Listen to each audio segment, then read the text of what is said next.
안녕하세요. 위더스 가이드 박종수 목사입니다.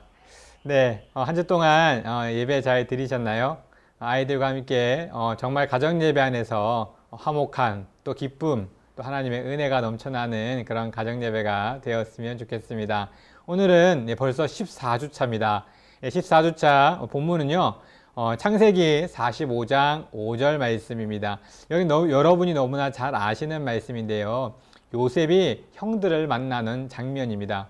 요셉이 형들을 만나고 났을 때 형들은 굉장한 두려움에 휩싸였습니다. 자신들이 죽이려 했던 동생이었고요. 그 동생이 이제는 애굽의 총리로 있을 뿐만 아니라 자신들의 양식을 손에 쥐고 있었기 때문에 두려움 가운데 동생을 만났습니다. 그런데 그러한 형을 만나는 요셉은 형들과는 다른 느낌이었습니다. 물론 베냐민을 통해서 테스트를 하기도 하지만 그래도 그 마음 가운데에서는 그들을 용서하는 마음이 있었습니다. 어떻게 그럴 수 있었을까? 그런 것들을 우리가 한번 보려고 하는데요. 만났던 요셉은 형들을 용서하고 오히려 형들을 위로하는 모습을 볼 수가 있습니다. 그럴 수 있었던 이유는요.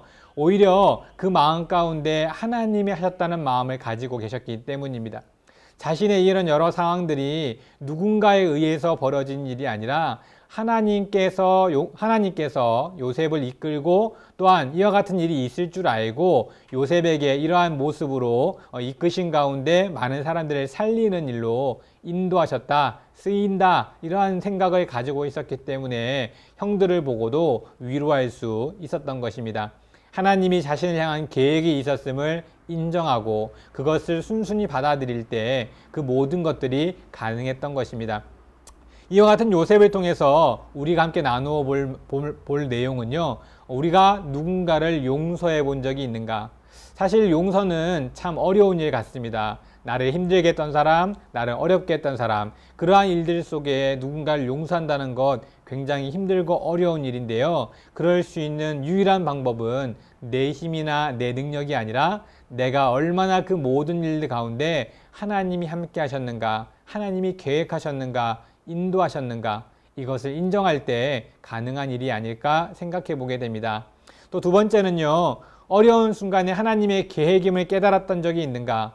그 순간에는 그것을 잘 몰랐는데 시간이 지나보고 회상해 보니 하나님이 인도하셨구나 라는 생각을 할 때가 종종 있습니다.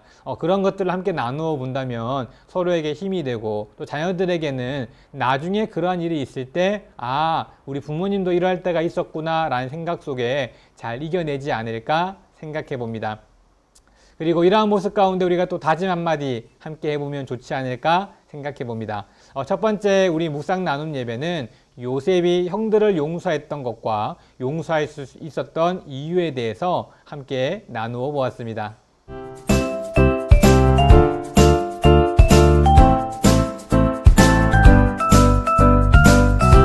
네, 두 번째는 우리 하브루타식 예배입니다.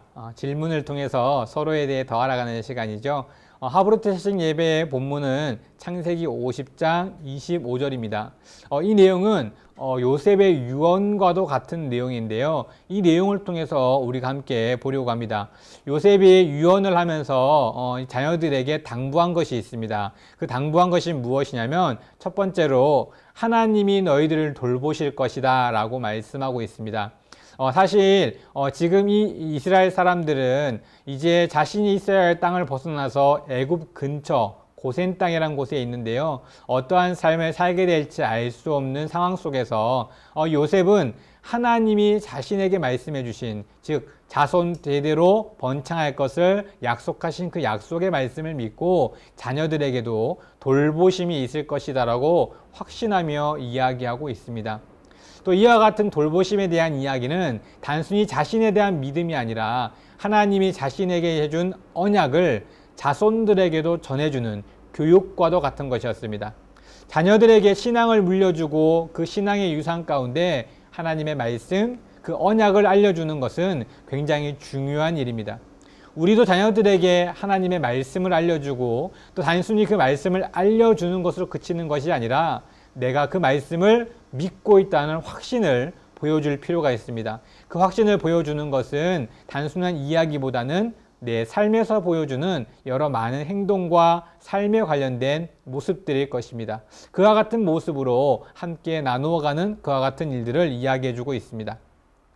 하브르타식 질문은 요셉은 자신의 죽음의 직면에 무엇을 확신하게 되었습니까? 입니다. 그것은 바로 하나님의 언약의 말씀이었습니다. 두 번째는 어떻게 하나님의 약속의 성취를 확신할 수 있었습니까? 라고 하는 것은 바로 믿음에 관련된 이야기죠. 그동안 수많은 경험들 속에 자신에게 보여줬던 하나님의 놀라운 은혜, 그 경험에 대한 확신이 앞으로 이루어지지 않은 일들이지만 그것이 분명히 이루어질 것이라는 분명한 확신이었습니다. 또한 요셉은 꿈꾸는 자로서 그 일들이 이루어지지 않았을 때에도 그 비전을 확신하고 바라보고 달려갔던 사람이었습니다. 요셉은 그와 같은 모습으로 하나님의 말씀을 분명히 확신할 수 있었고 또 그 확신을 단순히 말로만 설명하는 것이 아니라 자손들에게도 분명하게 그 신앙을 전수하고 전해줌으로써 그 신앙을 계속적으로 이어가는 삶을 보여주었습니다. 우리도 단순히 나의 삶 속에서 하나님을 아는 것으로 또한 나만 하나님을 아는 삶으로 삶 속에 실천하는 것으로 그치는 것이 아니라 자손들에게도 그와 같은 분명한 신앙을 잘 알려줄 필요가 있습니다. 이와 같은 모습으로 하브르타식 예배 함께 드리고요. 이것뿐만 아니라 다른 여러 가지 모습 가운데에서도 서로 질문하면서 서로에 대해 좀 더 알아간다면 더 의미 있는 하브르타식 예배가 되어질 것입니다. 또한 찬양도 있고요. 암송도 있습니다. 찬양은 함께 기쁨으로 또 암송은 부담되지 않는 선에서 또 함께 읽어보고 함께 암송하면서 좋은 시간을 보내셨으면 좋겠습니다. 이 14주차 우리 가정예배 잘 들으시길 바라겠습니다. 수고하세요. 안녕.